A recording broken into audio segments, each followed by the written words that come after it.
Hello, ഇന്ന് ഞങ്ങൾ യാത്ര പോകുന്നത് അറാദിലേക്ക് ഇട്ട എൻ്റെ വീഡിയോ സ്കിപ്പ് ചെയ്യാണ്ട് കാണണ്ട. ഇന്ന് ഞാൻ ഒരു വെറൈറ്റി നോമ്പ് തുറന്ന് ഞങ്ങൾക്ക് കാണിച്ചു തരാം. ഞങ്ങളിവിടെ എത്തുമ്പോൾ നല്ല അറ്റ്മോസ്ഫിയറാണ്. നോക്കിയേ, 5:30 ആയതേ ഉള്ളൂ. സൂര്യനെ അസ്തമിക്കാൻ വേണ്ടി റെഡിയായി നിൽക്കുകയാണ്. നല്ല രസമുണ്ട് കാണാൻ. ഇതാണ് ആ പീരങ്കി എന്ന് പറയുന്നത്. ഈ പീരങ്കിയുടെ വെടിമുഴക്കത്തിലാണ് നോമ്പ് തുറക്കുന്നതെന്നാണ് പറയുന്നത്. ശരിക്കും ആദ്യം അനുവദിച്ചിരുന്നു കേട്ടോ കാണാൻ വേണ്ടിയിട്ട്. എല്ലാവരെയും വിസിറ്റേഴ്സിനെ അനുവദിച്ചിരുന്നു. കുറേ ആൾക്കാർ പോയി ഫോട്ടോ എടുക്കുന്നുണ്ട്. ഞാൻ എടുക്കണമെന്ന് വിചാരിച്ചു, പക്ഷേ ഭയങ്കര തിരക്കൊന്നും പറ്റിയിട്ട. അതിൻ്റെ അപ്പുറത്ത് തന്നെ ഓപ്പോസിറ്റ് തന്നെ ആയിട്ടൊരു പള്ളി കാണിച്ചു തരാം. ഓപ്പോസിറ്റ് തന്നെ ആയിട്ടൊരു പള്ളിയും കൂടി ഉണ്ട് കേട്ടോ. ഇതിൽ വെള്ളം നോക്കി, വെള്ളം അപ്പുറത്തേക്ക് ഉണ്ട്, ഇപ്പുറത്തേക്ക് താഴ്ന്നിട്ടുണ്ട്. വെള്ളമില്ല കേട്ടോ, അപ്പുറത്ത് വെള്ളം കാണുന്നുണ്ട്. ഇപ്പോൾ അതിൻ്റെ പ്രൊസീജിയറൊക്കെ തുടങ്ങാനായി എന്നാണ് തോന്നുന്നത്. സമയം ഏകദേശം 5:40 ആവുന്നുണ്ട്. 35 കഴിഞ്ഞു കേട്ടോ. അതുകൊണ്ട് തന്നെ അവർ പ്രൊസീജിയറൊക്കെ തുടങ്ങി. 35 കഴിഞ്ഞാൽ പിന്നെ വിസിറ്റേഴ്സിനൊന്നും അനുവദിക്കുന്നില്ല അങ്ങോട്ടേക്ക് പോകാൻ വേണ്ടിയിട്ട്. ശരിക്കും ഇത് 865 AD ഈ സംഭവം സ്റ്റാർട്ട് ചെയ്തത്. ഇതൊരു എന്താ പറയുക, പണ്ട് കാലങ്ങളിൽ വാച്ചൊന്നും ഉണ്ടായിട്ടല്ല. ആ സമയത്ത് നോമ്പ് തുറക്കാൻ വേണ്ടിയിട്ട് എല്ലാവർക്കും അറിയിക്കാൻ വേണ്ടിയിട്ട് പീരങ്കിയുടെ വെടിമുഴക്കത്തിൻ്റെ സൗണ്ടിലാണ് എല്ലാവരും പണ്ട് കാലങ്ങളിൽ നോമ്പ് തുറക്കാനുള്ള സമയമായി എന്ന് മനസ്സിലാക്കിക്കൊണ്ടിരുന്നത്. അത് പണ്ട് കാലത്തെ ആ പാരമ്പര്യം ഒന്ന് കാത്തു സൂക്ഷിക്കാൻ വേണ്ടിയിട്ട് ബഹ്റൈനിൽ ഇപ്പോഴും ഇത് കണ്ടിന്യൂ ചെയ്യുന്നതാണ് അതിൻ്റെ ഒരു ഇത്. പക്ഷെ ഇപ്പം അതൊക്കെ ഒരു ടൂറിസ്റ്റ് പ്ലേസ് എന്ന പോലെയായി മാറി. എല്ലാവരും കൗതുകത്തോടെ കാണാൻ വരുന്നുണ്ട്, ഫാമിലിയും കുട്ടികളായിട്ട്. അങ്ങനെയായി അവർ പ്രൊസീജിയറൊക്കെ തുടങ്ങിയിട്ടാണ്.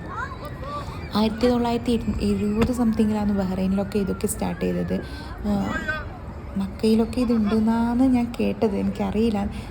ഞാനിത് ആദ്യമായിട്ടാണ്, ഇങ്ങനത്തെ ഒരു സംഭവം ഉണ്ട്, ഇങ്ങനെ പണ്ട് കാലങ്ങളിൽ ഇങ്ങനെ ഉണ്ടെന്ന് ഞാൻ ആദ്യമായിട്ടാണ് കേട്ടത്. അതുകൊണ്ട് എനിക്കൊരു കൗതുകമുണ്ട്, ഇത് എങ്ങനെയായിരിക്കും പീരങ്കിയുടെ വെടിമുഴക്കത്തിൽ എങ്ങനെ.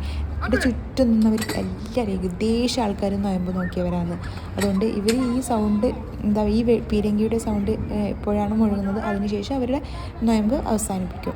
അതാണ് ഇവിടുത്തെ ആചാരം എന്ന് പറഞ്ഞാൽ. ശരിക്കും പള്ളിയിൽ ബാങ്കിൻ്റെ അതേ സമയത്തായിരിക്കും ഇവിടെ പീരങ്കിയുടെ സൗണ്ട് മുഴങ്ങുന്നത് കേട്ടോ. അവർ എന്തൊക്കെയോ പ്രൊസീജിയർ ചെയ്യുന്നുണ്ട് കേട്ടോ, എന്തൊക്കെയോ പറയുന്നുണ്ട്. എനിക്ക് മനസ്സിലാകുന്നില്ല, നിങ്ങൾക്ക് കേൾക്കുന്നുണ്ടെന്നാണ് ഞാൻ വിശ്വസിക്കുന്നത്. ശരിക്കും ഞാൻ കൗതുകത്തോടെയാണ് നിൽക്കുന്നത്. സംഭവം നിങ്ങളെപ്പോലെ തന്നെ ഞാനും വെയിറ്റ് ചെയ്ത് നിൽക്കാന്ന്. ഞാനൊരു മരത്തിൻ്റെ മുകളിലേക്ക് വന്നിട്ട് നിൽക്കാന്ന് കേട്ടോ, വീഡിയോ എടുക്കാനും. അതുകൊണ്ടൊരു സേഫായ സ്ഥലം നോക്കി നിൽക്കാനും. സമയം ആയിക്കൊണ്ട് വരുന്നുണ്ട്.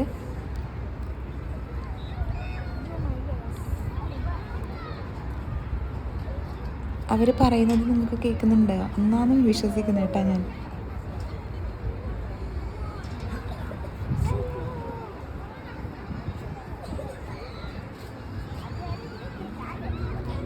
ഇതേപോലെ ബഹ്റൈനിൽ 3 സ്ഥലങ്ങളിൽ ഇതുപോലെ ചെയ്യുന്നുണ്ടെന്നാണ് പറയുന്നത്.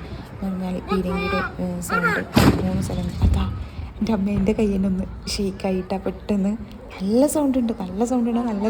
നമ്മളെ ഹാർട്ടിൻ്റെ ഒരു വൈബ്രേഷൻ പോലെ ഉണ്ടാകുന്നുണ്ട്. പീരങ്കിയുടെ സൗണ്ട് കേട്ടപ്പാട് നോക്കി എല്ലാവരും അവരുടെ നോയമ്പ് അവസാനിപ്പിക്കാൻ റെഡിയായി നിൽക്കാൻ. അവർ വെള്ളവും കുടിക്കുന്നുണ്ട്. അവർ ഫുഡ് കാര്യങ്ങളിലേക്ക് പോകുന്നുണ്ട്.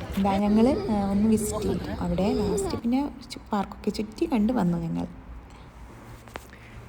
അതാണ് അറാദ് ഫോർട്ട് കേട്ടോ. അറാദ് ഫോർട്ടിലേക്ക് പോകാൻ പറ്റിയിട്ട സമയം എന്ന് പറഞ്ഞാൽ അതിപ്പോൾ ക്ലോസ് ചെയ്തിട്ടുണ്ട്. വെള്ളിയാഴ്ച ആയതുകൊണ്ട് തന്നെ പെട്ടെന്ന് ക്ലോസ് ചെയ്യുന്നതെന്നാണ് തോന്നുന്നത്. എനിക്ക് അറിഞ്ഞൂടാ അതിൻ്റെ ക്ലോസിങ് ടൈം എത്രയാണെന്ന്. പക്ഷേ പോകാൻ പറ്റിയിട്ട ക്ലോസ് ചെയ്തുകൊണ്ട് തന്നെ. നല്ല രസമുണ്ട് കാണാൻ. ഇത്രയാണ് ഇന്നത്തെ എൻ്റെ വീഡിയോ എന്ന് പറയുന്നത്. അപ്പോൾ പുതുതായിട്ടാണ് എൻ്റെ വീഡിയോ കാണുന്നവരെങ്കിൽ എൻ്റെ ചാനലൊന്ന് സബ്സ്ക്രൈബ് ചെയ്യണം കേട്ടോ. കമൻറ്റ് എന്തായാലും അറിയിക്കണം വീഡിയോസ് എങ്ങനെയുണ്ടെന്നുള്ളതെല്ലാം.